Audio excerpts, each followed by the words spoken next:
What's up, Kelly? How are you? I'm good. How you doing? Good. I got this window behind me. All good. All good. Well, thank you for taking the time to do this today. Yeah, thank you for the invitation. Absolutely. Absolutely. Well, just introduce yourself first. So I'm Kelly Flanagan. I am the area manager for a Columbus, Ohio-based restaurant group. We have Napa Kitchen and Bar and the Wine Bistro. As the name suggests, we're very wine-focused restaurants. 5 total locations in Ohio. That's awesome. Thank you very much. Where in Ohio? I mean, I see the towns that you're in, but they're smaller towns. Are you around Cincinnati or Cleveland, or what area are you in? Yeah, so we have 3 restaurants in Columbus. We're kind of in Columbus suburbs. So Dublin, Westerville, and Upper Arlington are our Columbus area restaurants. And then one in Montgomery, which is just north of Cincinnati. And then we just opened a location in Toledo a month ago. Yeah, that's right. Congrats on that. Thank you. How long have you been in the business? I started waiting tables when I was 16. God, it's So amazing how many people get the bug early around that age and yeah, start. it's the only job I've ever had. So Have you done anything it I know how to since you do. were 16? I'm sorry? Have you done it since you were, I mean, did you do it off and on, like start when you were 16 and you just, Yeah, I started waiting tables when I was 16 and I served and bartended through college. And I graduated from Ohio State with a degree in journalism, but I wasn't really sure that that's what I wanted to do. So I got a restaurant management job instead. And here I am a lot of years later. that's so cool. What is it about the restaurant business? I think like so many of us who work in the industry, it's just kind of every day is different. Hmm. It's similar things from day to day, but you never know what you're going to get from day to day. And so every day is just something new, different, interesting. Now that I'm in this role that I'm in now, where I manage multiple units, I do spend some time in an office, and I find myself after a little bit of time in the office, I get a little bit restless. So just this idea that we're constantly moving, things are changing, interacting with new people on a regular basis keeps it fresh and interesting. It does. Well, coincidentally, so does journalism a little bit, right? Like Yeah, you're doing like different stories all the time and meeting new yeah. people and following up on stuff. So so you got a degree in journalism. I mean, did you consider pursuing that, or did you just kind of know you'd been in restaurants and you knew that was just? Yeah, as I was part of the way through school, I started thinking maybe this isn't really exactly what I want to do. But I wasn't really sure alternately what I wanted to do. So I just stuck it out. I got my degree. I figured it was better to have something than nothing. Um, and then restaurants were really the only other thing that I knew how to do. And so I was persuaded to go into management. And I worked for a local corporate chain called Max and Irma's for a few years. And then worked my way into the company that I'm with now. How long has the business that you're with now? How long has this group been around?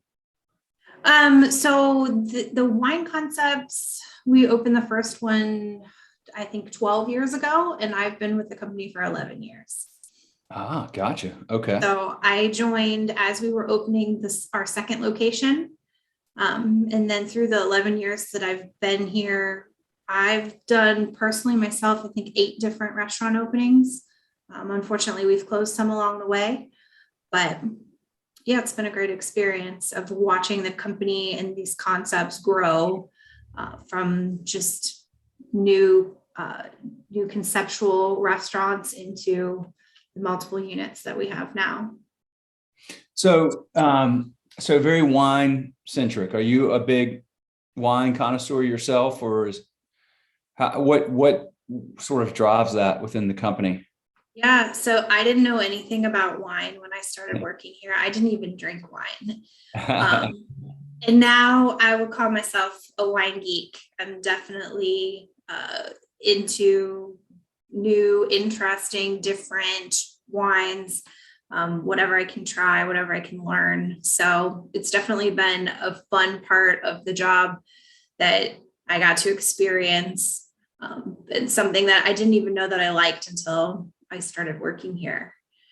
But yeah, the idea of all of our concepts is we are very wine focused, trying to present this marriage of wine and food, but also creating an environment where we can make wine accessible and approachable to our guests.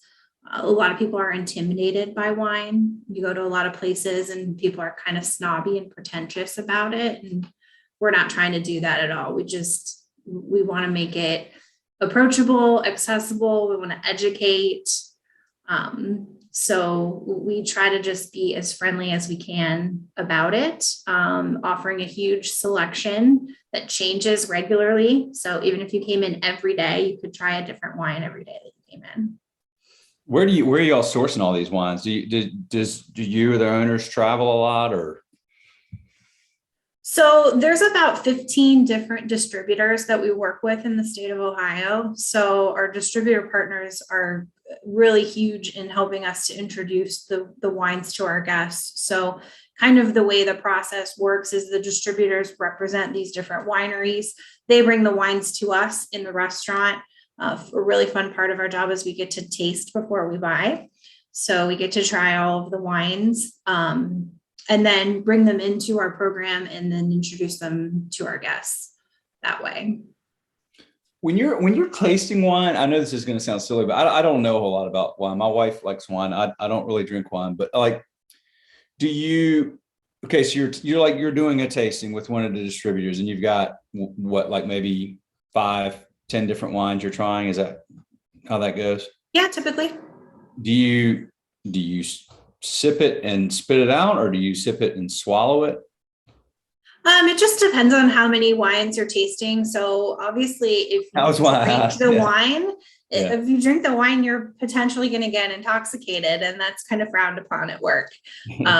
So that's why you'll see a lot of people, if they're tasting a lot of wines consecutively, will sip it and kind of swirl it around, but then spit it out, because you can still get the full effect of the wine with then not the effects of the alcohol. That's why I was wondering if you could do that. Okay, so when you swirl around, you still can. And then so you all do that, and then you've got so you're constantly changing your wine menu. Like, how many wines do you have typically? I mean, I know it may vary from across your different restaurants or concepts. Yes, we usually have about 500 to 600 different wines in the restaurant at any given time. That's a lot of wine. Mm-hmm. Golly, you'd hope nobody breaks into the wine cellar. Yeah. So what we like to do with our wine is we actually have shelving that goes around the restaurant. So all the wine's on display in the dining room. So it kind of marries a restaurant and a wine store. And then the wine is not printed on a list. We just encourage our guests to get up and walk around so you can kind of shop it like you were if you were in a retail store. So you can see the bottles, read the labels. That's part of what makes it a little bit more approachable for people, helping them to understand what they're getting without just having to choose from a list of names. And then you would just grab the bottle and take it over to your table and enjoy it. Nice. Very cool. That sounds like a neat way to dine, and definitely much less intimidating for a guest. And that's a lot to choose from. Do you help them pair, like based on what they may want to eat? You help them decide whether it's a cab or a Pinot Noir or things like that, help them narrow it down? Yeah, we can definitely recommend pairings with the wines that we have and food on our menu. But I like to tell people, drink the wine that you like, eat the food that you like. Our menu is designed to mesh well with the wine. So nothing's really going to clash with each other. So even if you want to have a Sauvignon Blanc and a steak, that technically doesn't follow the rules, but if that's what you like, we encourage you to go for it. Go for it. I like it. Okay. And do you find yourself right now dealing with something that I seem to be hearing from most parts of the country, if not all, which is it's a struggle to get people to work right now? Do you all deal with that where you are too? Yeah, it's hard. I mean, we just opened a restaurant, and typically when we do an opening, I want to hire 50 to 60 employees. And the thought of trying to hire that many people at once was really daunting for us. So it is something that we are all still struggling with in our existing locations and as we went through this opening. But we are pretty fortunate that even pre-pandemic, we've had relatively low turnover in our restaurants. So I think we do a nice job of creating a work environment where people like to come to work, where it's a place that they want to stay and grow. So our retention is pretty good. So I don't think we've been struggling as much as maybe some other people. We've definitely felt the hurt. But I think we've been pretty fortunate, just generally speaking, that our turnover is relatively low. So I don't know that we've been impacted as greatly as maybe some other places. Tell me about the culture there. Why do people want to be there and stay there?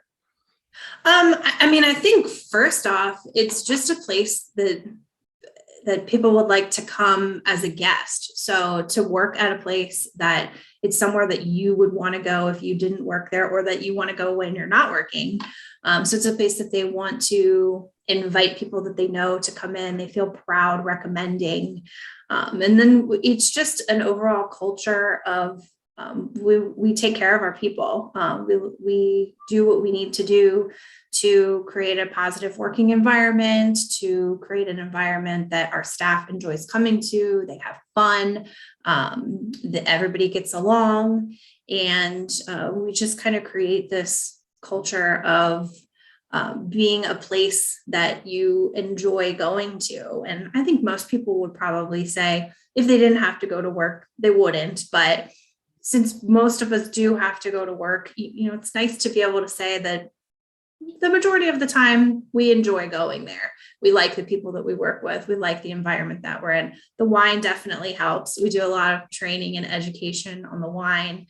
And so that's kind of an added perk to the job as well, is to get to work around that, and some tasting and continued education in the wine program.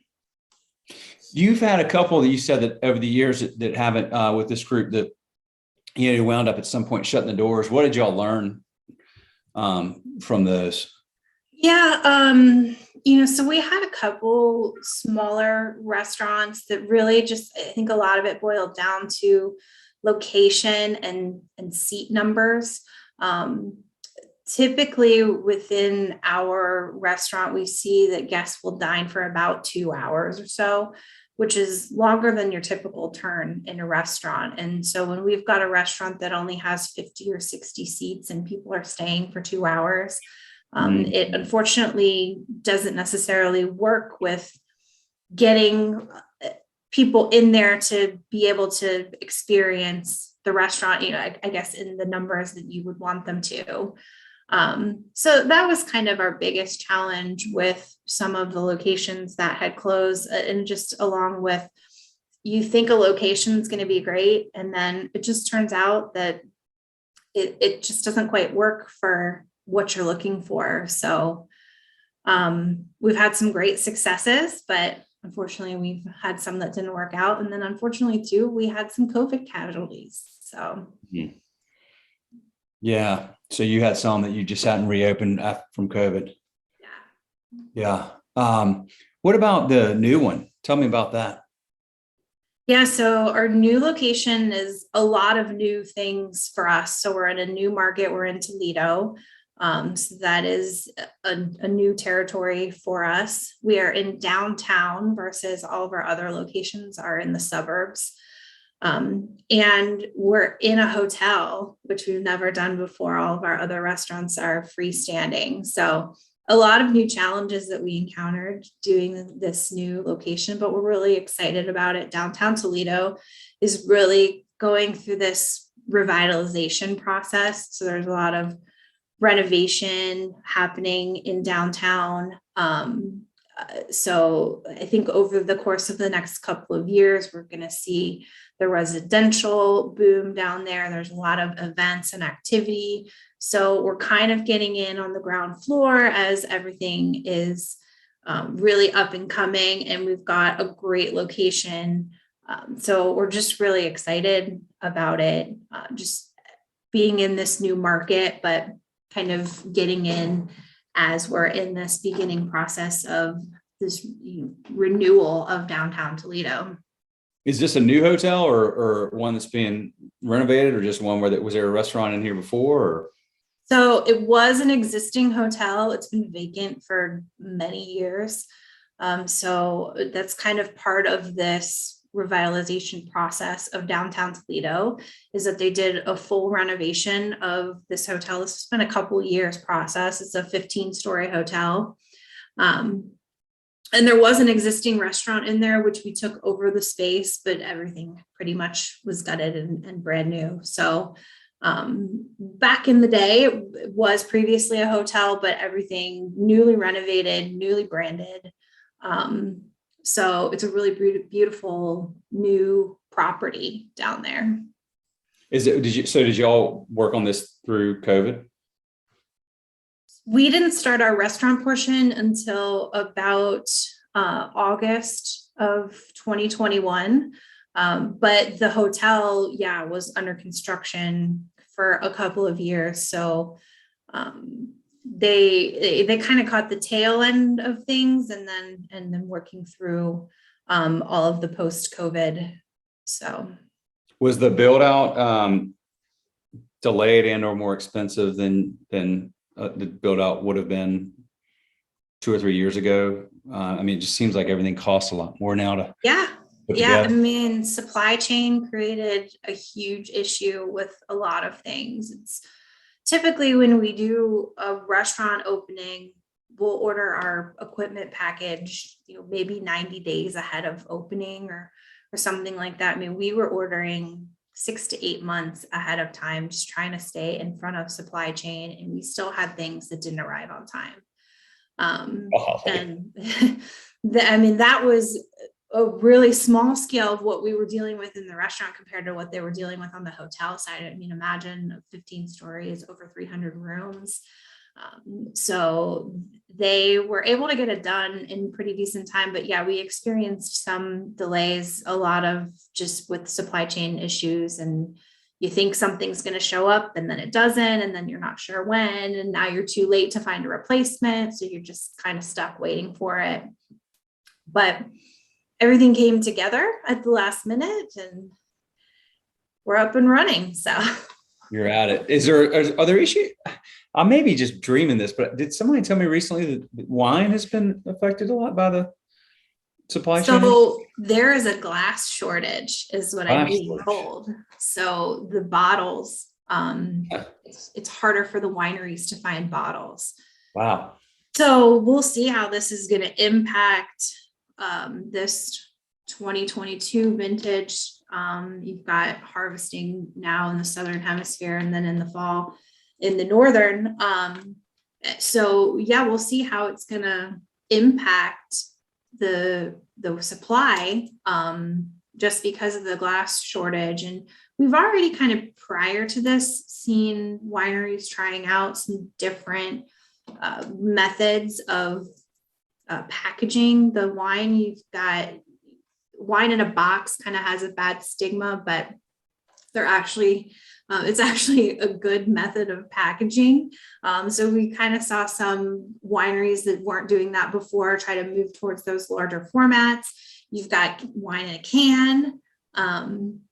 So I think they're trying to get a little bit creative and see how they're going to work through the glass shortage. Bottle will always be the best vessel for wine, because of the aging capabilities, though. So we'll just have to work through it.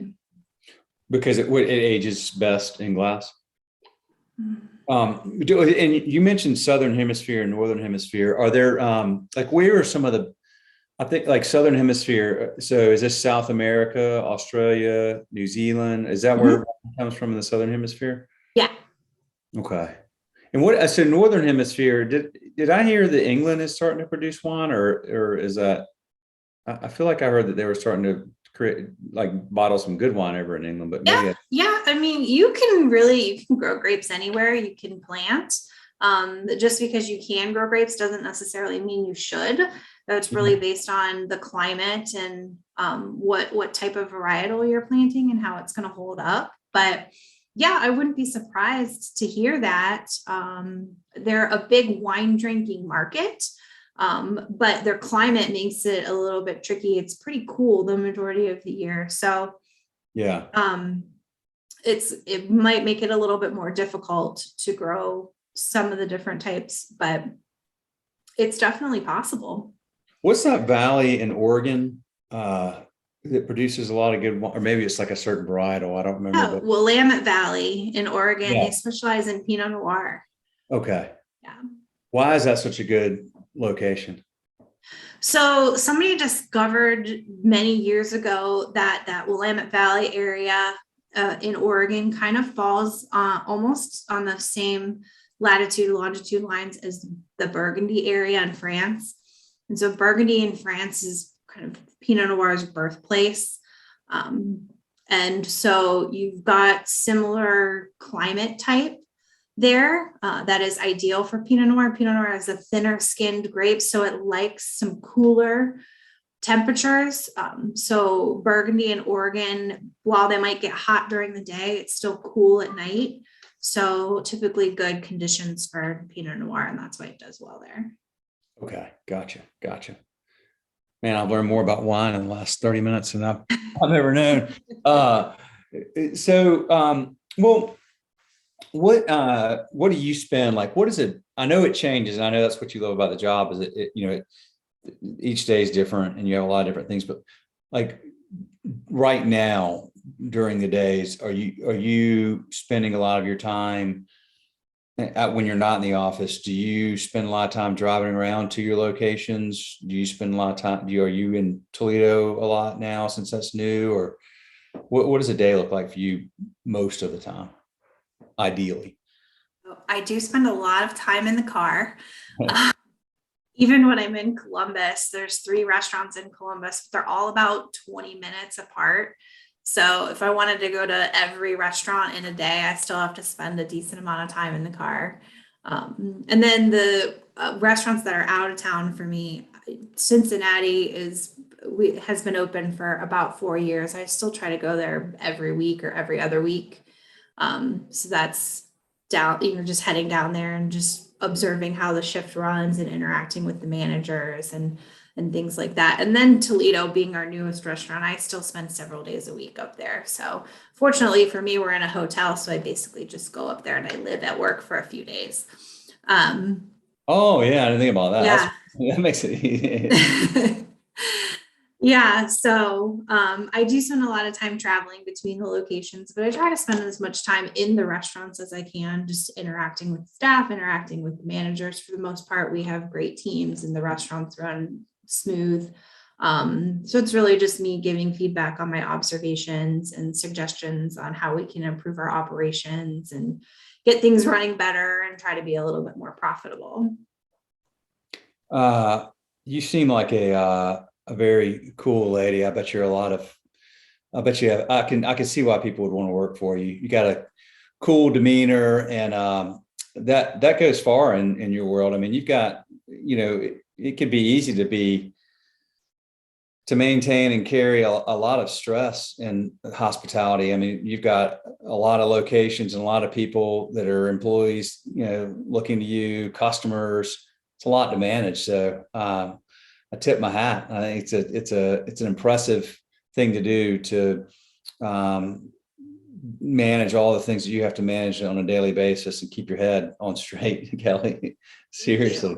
I've had great mentors and great people to learn from. So I've been really fortunate to work with a lot of great leaders who I've picked up skills from. And I think, just all of us could probably say we've also worked with some people who've learned some things not to do. Not to do. So Sure. Absolutely.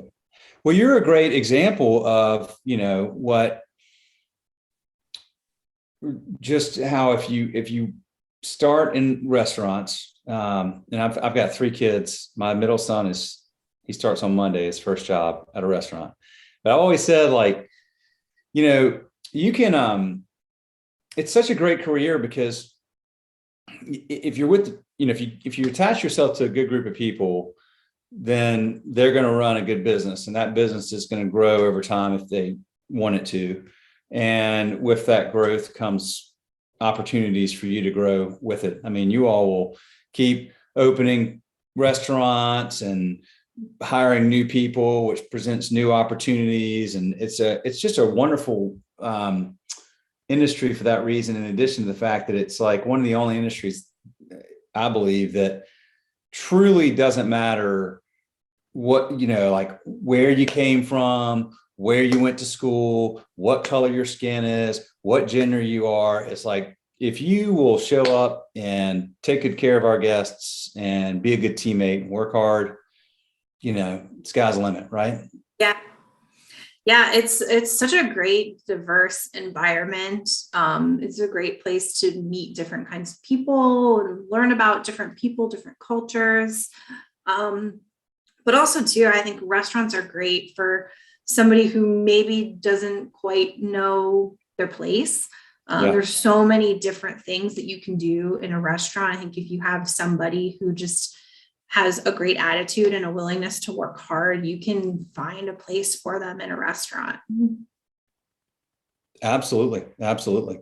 Well, thank you very much for taking the time to do this today. And thank you for your business. And we appreciate y'all, and just, so happy to have the chance to serve folks like you and your crew. And please, pass that along to everybody. But if you ever need anything, you know where I'm at. And but I really appreciate you doing this. Thank you very much. Yeah, thank you for having me.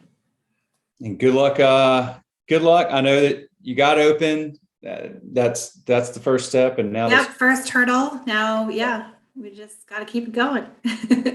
All right, Kelly. Well, thank you very much, and I appreciate you, and appreciate all of y'all. And have a good one. You too. Thank you. All right. See ya. Bye.